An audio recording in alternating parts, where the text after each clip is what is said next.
Yo quería estudiar Derecho, eso lo tenía bien definido, pero ¿dónde? Todo me indicaba por el mundo en que venía, que era un mundo de una familia católica, de clase media profesional, de un colegio jesuita, y yo entraba a la católica. Yo entro a una democracia cristiana, si bien es cierto, durante la dictadura, un partido importante, que había mantenido ciertas bases, sus dirigentes políticos tenían, con todas las dificultades de la época, tenían voz, era un partido masivo, con mucha gente, con muchos jóvenes. Yo no creo en los absolutismos, o sea, ser social cristiano es necesariamente cumplir a cabalidad estos 12 puntos, y el que no los cumple a cabalidad deja de ser social cristiano. Creo que la vida es un poco distinto a eso, hay una dosis mayor, es una palabra jodida, de pragmatismo, de acomodo, siempre y cuando el acomodo no sean todo, obviamente, y haya cierta base. Empieza a conversarse el tema del aborto. Yo siempre traté de hacer un intento de entender jurídica, política y moralmente la posibilidad que en ciertos casos específicos pueda concederse, quitarle la penalización a la decisión de abortar.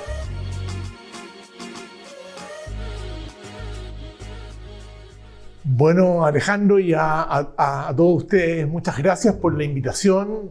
En primer lugar, los felicito por estar en un día de enero pensando a Chile, tratando de adquirir más conocimiento, tratando de probablemente conociendo a la edad de ustedes para tomar decisiones, para conocer más el país. En fin, yo creo que es súper valorable que tengan esa inquietud y los entusiasmo, si es que puedo, para que la sigan manteniendo. A la pregunta de sentón de Alejandro. Bueno, mira, yo como muchos jóvenes, cuando salí del colegio no tenía muy claro cuál era el espacio que yo quería tomar. Tenía ciertos elementos que me hacían elegir o estar más cerca de una que otra alternativa. Pertenecía a una familia católica, no te diría que hiper practicante, pero sí católica. Venía de un establecimiento escolar vinculado a una congregación religiosa, la Compañía de Jesús. Era un tiempo, yo egresé del colegio muchos años, ustedes estaban en la mente de Dios, pero muy lejos de nacer, el año 74, en un Chile súper complejo, que venía saliendo, ¿no es cierto?, de la experiencia marxista, digámoslo así, y no había sido capaz de salir de una forma distinta a lo que fue la irrupción militar. Yo pertenecía a esa juventud, una juventud que había conocido estas dos experiencias, tenía 17 años. Mi primera decisión, que tiene que ver con la elección política que hice después, estuvo vinculada a la universidad que elegí. Lo más lógico, en ese tiempo no había la cantidad de universidades, no había universidades privadas. O sea, el menú universidades en Santiago y en Chile en general, con sus caracterizaciones en regiones, era la Chile, la Católica, Universidad de Santiago, Concepción, que las otras regiones dependían de la Chile, la Federico Santa María, que era probablemente la menos pública de todas. Entonces, la primera opción bien importante para un joven de 17 años era ¿dónde quiero estudiar y qué carrera? Yo quería estudiar Derecho, eso lo tenía bien definido, pero ¿dónde? Todo me indicaba por el mundo en que venía, que era un mundo de una familia católica, de clase media profesional, de un colegio jesuita, y yo entraba a la católica. Y sin embargo, por una de esas causalidades de la vida, pocos días antes de haber dado, en ese tiempo, ha tenido muchos nombres, se llamaba prueba de aptitud académica, en que había tenido el puntaje necesario para la carrera que yo quería, me encontré con un cura jesuita, del que ni siquiera era cura, era seminarista, del que yo tenía muy buena relación, todavía vive. Y le conté dónde había tomado la decisión de estudiar, que era la Universidad Católica. El cura me dijo, bueno, buena universidad y todo, pero ¿estás seguro? Me dijo. ¿Por qué no estudias una universidad, la otra alternativa? ¿Por qué no estudias una universidad que te haga conocer el mundo real que vas a vivir cuando tú egresas? En ese tiempo, no estoy haciendo un juicio de reproche a la Católica hoy día, por favor, la Universidad Católica era una universidad más cerrada que actualmente. Era de alguna manera de alguna manera iba a seguir en un colegio particular, de alguna manera del barrio alto. Entonces me dijo, no, piénsalo bien. Entra a una universidad que te va a abrir a un mundo distinto. Vas a tener compañeras y compañeros, de luego compañeras, nunca había tenido un colegio absolutamente masculino, de otros niveles socioeconómicos, de otros pensamientos. Ese es el Chile que te va a tocar vivir. Y me convenció.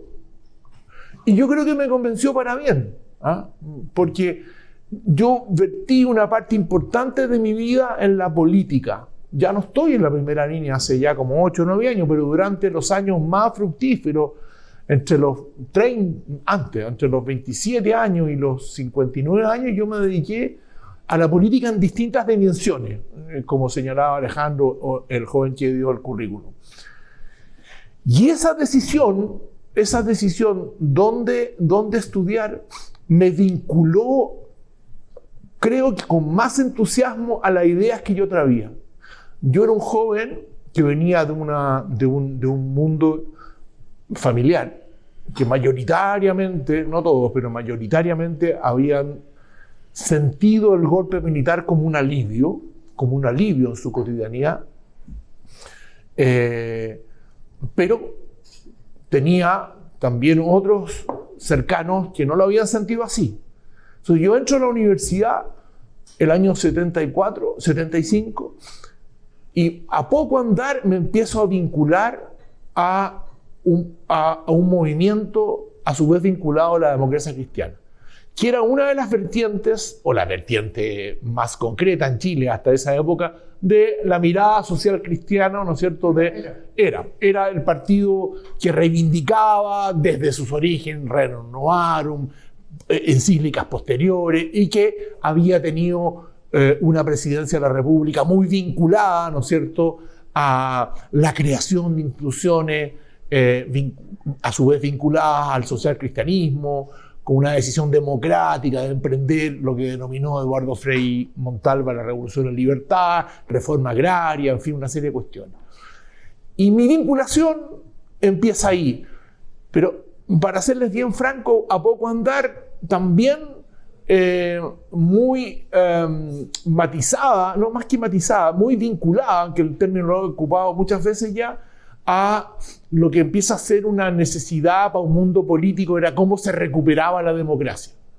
Cómo se recuperaba la democracia. Al 75 la gente empieza a hablar de eso, y la democracia cristiana y el movimiento que yo me incorporo empezamos, y para los jóvenes eso era muy poco lo que podíamos hacer. Pasaron 15 años, pero nos sentíamos muy convocados. Cada cosa que hacíamos nos parecía que era un elemento central en la lucha por la recuperación de la democracia. Mirado hacia atrás, un tanto romántico, pero fue construyendo una visión que la vida me dio la oportunidad después de transformarla en las tareas que yo ocupé bajo los principios del social cristianismo. Entonces, ahí está mi vinculación, ahí está mi nacimiento, ahí está como yo, casi a veces con cosas pensadas, otras veces meras casualidades. A lo mejor si yo no encuentro ese día en Providencia con Layo, creo que fue con el cura que me dijo tomemos un café, yo hubiera optado por otro camino. Y a veces pienso que es probable que hubiera sido gremialista. Se libró el gremialismo, pero en fin, ese fue un hecho casual. O para una persona con fe, alguien me puso ese cura ahí. Puede ser, ¿por qué no? Alguien me puso ese cura ahí que me dijo, piénsalo, míralo de otra manera. Eso esencialmente. Ahora, Jorge, los primeros años, si tú lo miras, son difíciles. Tú estás en la adversidad, estás luchando por la democracia, que no depende ni de ti ni de la generación, se va a demorar un año. Pero por otro lado, estás en la corriente política más grande, aquí no tienen por qué saberlo los jóvenes, pero en el año 90, cuando se restauró la democracia cristiana obtuvo 38 diputados de 120, o sea, uno de cada 3 en la práctica. En la elección senatorial del 97, la democracia cristiana ganó en todas las regiones, y el Partido Socialista obtuvo uno, que fue José Antonio Viragallo, en la octava, donde doblaron, o sea, salió también Hossein Sabbag, de democracia cristiana. Lo que quiero decir es que tú estuviste en una democracia cristiana grande. Hoy día, evidentemente, es más chica y tú no estás ahí. Y lo que te quería preguntar, ¿cómo discriminar ¿qué elementos son esenciales de ser demócrata cristiano de otros accesorios? Termino mi pregunta con lo siguiente. Hay un documento de 1962 que se llama El deber social y político de la hora presente, que es de los obispos de Chile. Y dice que un cristiano, para ser tal, debe apoyar la reforma agraria, la reforma tributaria, cuestiones que son evidentemente opinables. Sí, o sea, cada uno, un cristiano puede ser más cristiano apoyando la reforma agraria o puede ser más cristiano oponiéndose a la reforma agraria. No está ahí. ¿Tú te has planteado esto? ¿Qué cosas son esenciales y en cuál dejar la mayor libertad a la gente? Sin duda, mira, a ver, yo, como tú bien recuerdas, con datos bien precisos, yo entro a una democracia cristiana. Si bien es cierto, durante la dictadura, un partido importante que había mantenido ciertas bases, sus dirigentes políticos tenían, con todas las dificultades de la época, tenían voz, era un partido masivo, con mucha gente, con muchos jóvenes, y que logró sobrevivir mejor que otros a decisiones del régimen militar respecto de la recesión, de cómo se llama, el término político, de la incautación de bienes, logró mantener una estructura. Y después ese partido es la base central de la recuperación de la democracia, que duda cabe. Y no solo el partido, sino que también el conductor, Elwin, en fin, era bien poco probable que fuera otro que alguien que viniera. La verdadera pelea, quién era el conductor de la recuperación democrática, era una pelea entre demócratas y cristianos. Esa fue la verdadera pelea entre Valdés y Elwin. Cualquiera que ganara tenía, no digo absolutamente sembrado el camino, pero parecía mucho a eso. Pero sí. Entonces, ¿cuál es el elemento central que te hace? Yo entro el año 76 a la democracia cristiana, en segundo año de Derecho. Ahí tomo una decisión, había ya una estructura, costaba entrar, porque había ciertas dudas, en fin, de infiltración. No era tan fácil, además yo daba con ciertas características más bien de un niño que venía, que podía haber militado en otra parte, de dónde venía, en fin. Pero soy aceptado, digámoslo así. ¿Y qué es lo que más me motivó a mí? Si yo tengo que echar la memoria hacia atrás, o el cassette, como decíamos nosotros, ustedes ya no tienen ese concepto, el cassette hacia atrás, yo diría que, aparte de la enseñanza escolar, muy machacadora de los jesuitas, en el sentido del compromiso con lo social, en el sentido de asumir que uno está en un lugar privilegiado y está ahí no para mantener los privilegios, sino que para luchar por una sociedad más equitativa, más igualitaria. Ese era el gran mensaje educativo, más allá del currículum formal. Trabajos de fábrica, unas ciertas distinciones que a uno lo iban marcando, a algunos más, a otros menos lo iban marcando. Pero aparte de eso, y como les he recordado varias veces, una familia vinculada al catolicismo, un catolicismo más bien relativamente progresista, a mí lo que me motivó fundamentalmente fue la decisión de estar en un movimiento que asumiera la preocupación concreta, desde el punto de vista retórico y concreto, de la vigencia absoluta de los derechos humanos. Para mí eso fue muy marcador. ¿Quiénes marcan a mí para entrar a la DC? Y a muchos, estoy hablando de primera persona porque soy yo el invitado, pero a muchos jóvenes que tuvieron carreras políticas muy importantes, probablemente más importantes que la mía, fueron ese tipo de testimonios. Yo tenía, por ejemplo, tenía clase con un curso que daba Jaime Castillo Velasco, el ideólogo más importante de la DC en esa época. Después nunca tuvo uno así. Quien quiera conocer pensamiento social cristiano en Chile tiene que pasar por Jaime Castillo Velasco. Exacto. O sea, las principales recopilaciones de la revista Política y Espíritu, de casi todos los temas entre el año 57 y el 73, son Jaime Castillo Velasco. Exactamente. Ese caballero, que era muy poco atractivo en su hablar, estaba como quedando siempre dormido, pero si uno lograba prestar atención, era profundo en el análisis, en la propuesta. Ese hombre fue muy influyente en muchos de nosotros respecto de la vigencia y el respeto incondicional a los derechos humanos.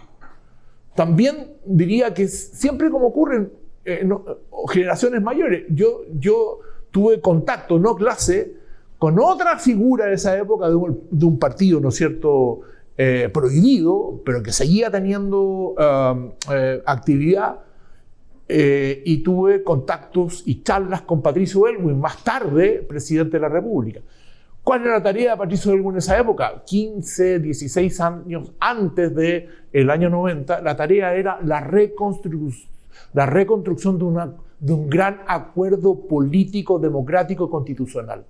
Y para eso fundan el Grupo de los 24, que era un grupo de constitucionalistas que iban desde la izquierda democrática, digamos, hasta la derecha democrática, por denominarlo así. El Grupo de los 24, porque eran 24 caballeros, todos ya mayores, que se ponen a pensar una salida para Chile, una salida constitucional para Chile. Eso fue para nosotros también muy atractivo desde el punto de vista de vivir a personas que, a pesar de los pesares, seguía pensando en un Chile que podía venir. En esa época nadie indicaba que iba a ser tan lento ese tránsito hacia la democracia. Ahí hay dos seres humanos que a mí por lo menos me entusiasman respecto de temas centrales: compromisos democráticos irredarguibles y vigencia plena de los derechos humanos desde una mirada, desde la centro-izquierda o el centro, de una mirada social cristiana. Probablemente ya incluso en esa época, estas dos cosas que eran mucho más claras, era más confuso el tema económico. Ya en la DC, en esa época, había ciertas visiones distintas respecto del tema económico, que terminó siendo un tema tan central después de la transición. Ya había gente de ese mundo social cristiano, socialdemócrata, que tiene una visión mucho más intervencionista del Estado, que perdieron en la primera vuelta del 90 hacia adelante, hasta el 2010, donde hubo una mirada mucho más de economía social de mercado, pero siempre a cierto contrapelo. Tal es así que cuando se abrió la posibilidad que aquellos que habían sentido que era un poco a contrapelo, surgió esa frase: ahora haremos lo que queremos, no solo lo que podemos, que fue una frase muy importante en el primer gobierno de la Bachelet. No obstante, ese primer gobierno de Chile siguió siendo una mirada más socialdemócrata, social cristiana desde el punto de vista económico, pero después vendrían otros tiempos.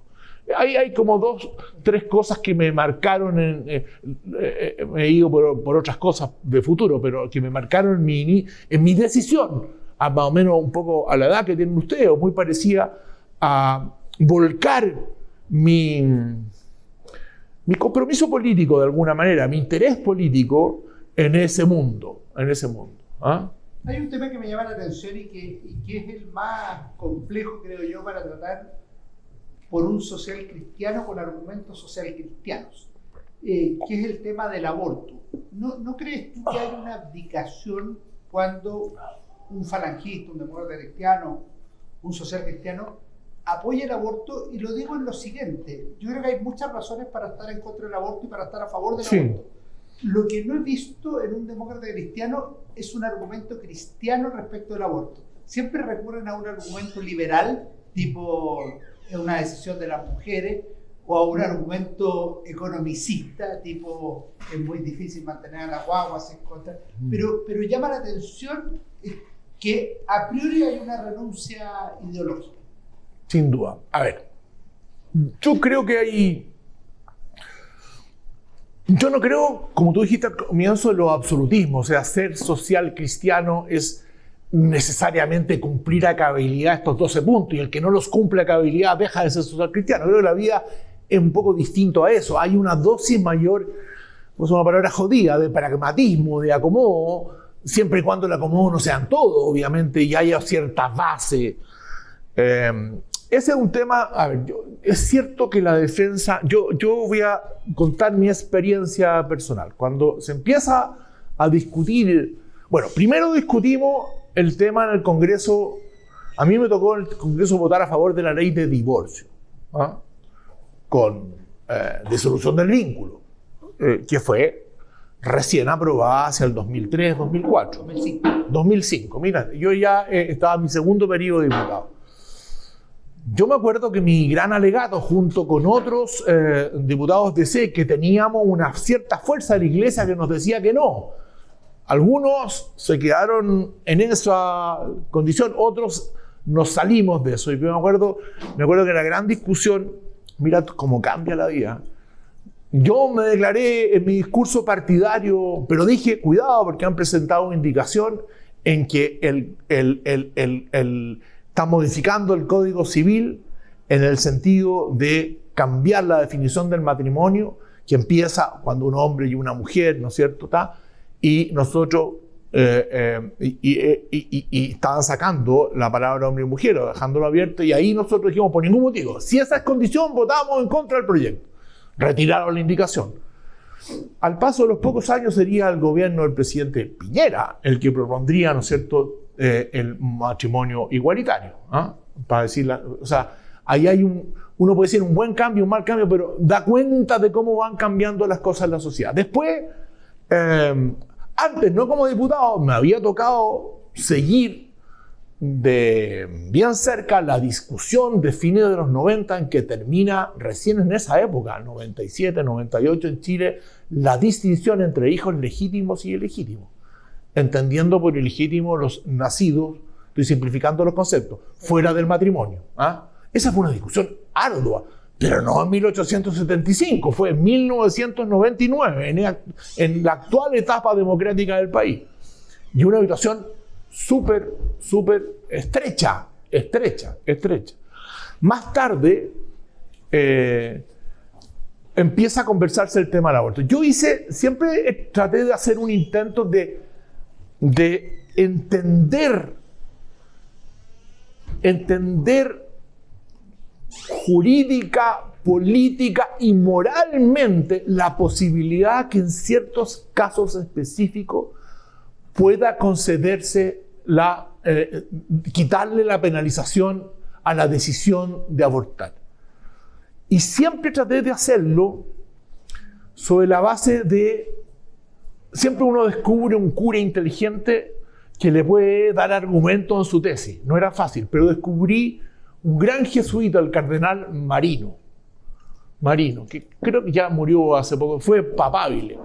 Y él, en unas cartas que tiene maravillosas con un filósofo italiano que vivía en Jerusalén, él establece, a lo menos respecto del tema de la violación, el choque entre el derecho a la vida y el derecho a la dignidad de la mujer.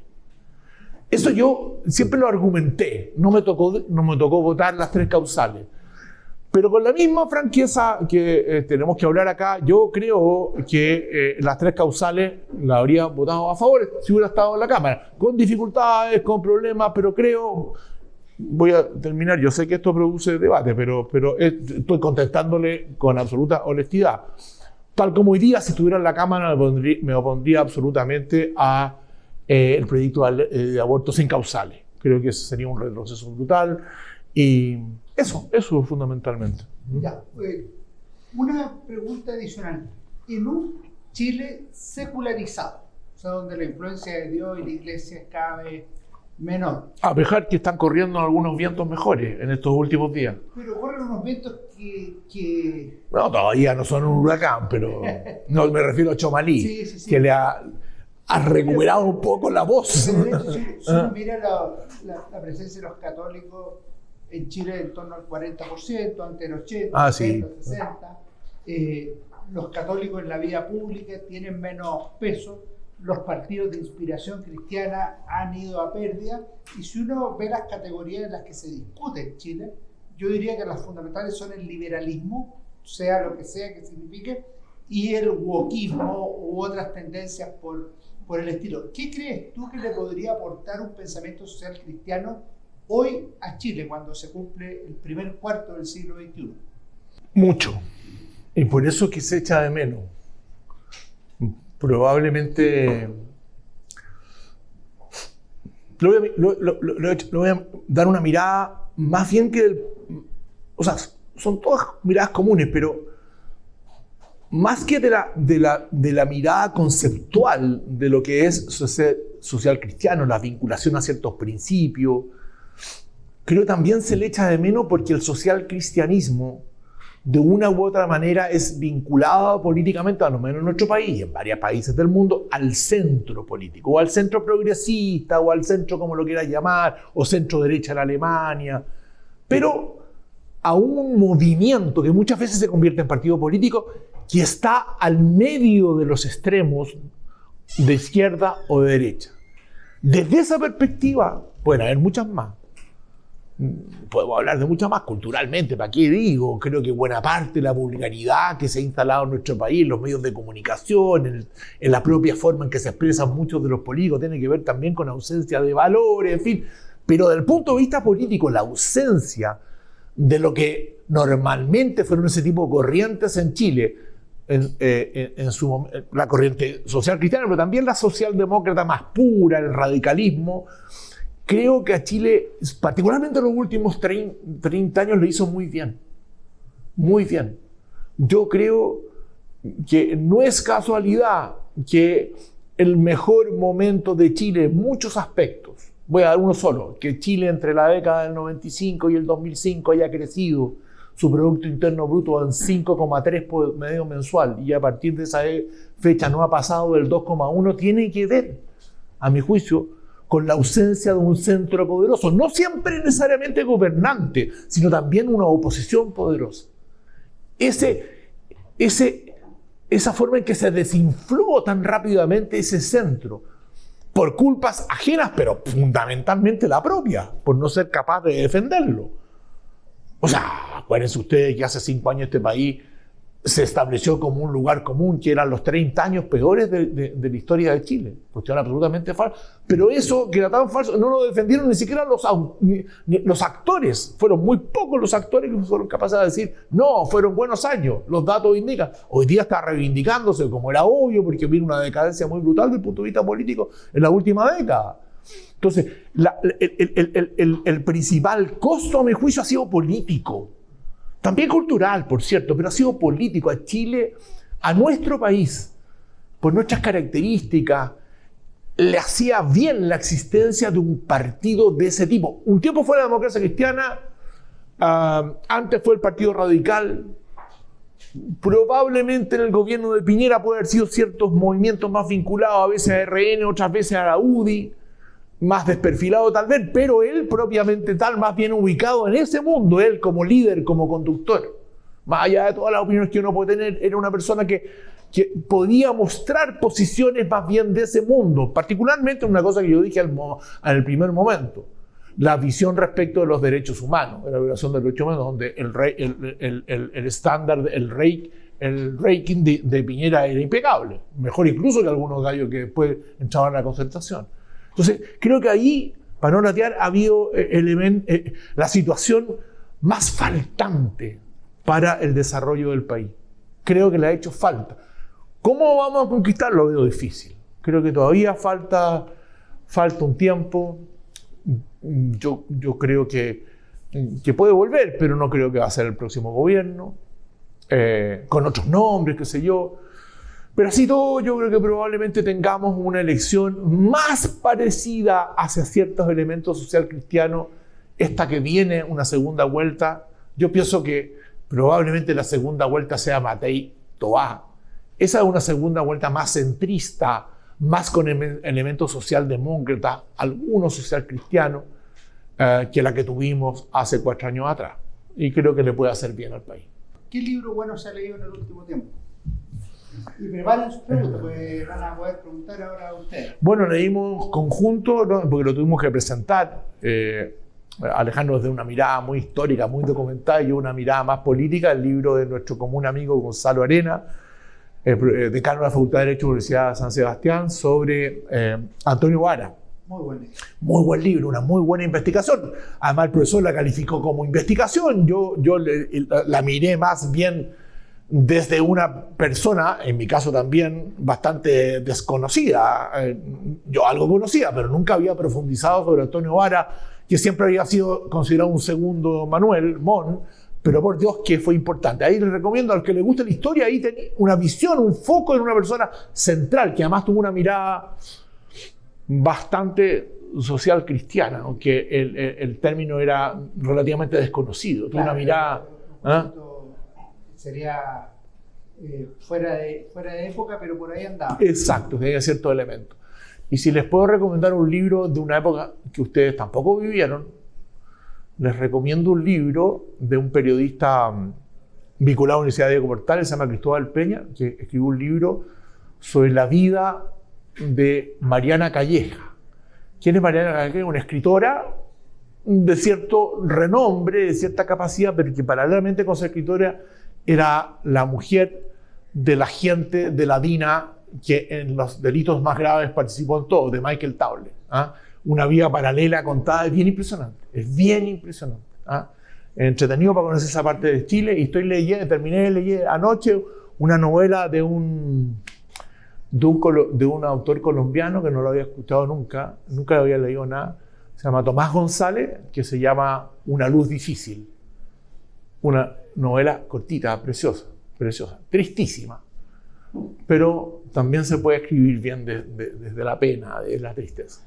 Bueno, muchas gracias, yo lo he pasado bien, el calor lo hemos podido aguantar y muchas gracias por la invitación.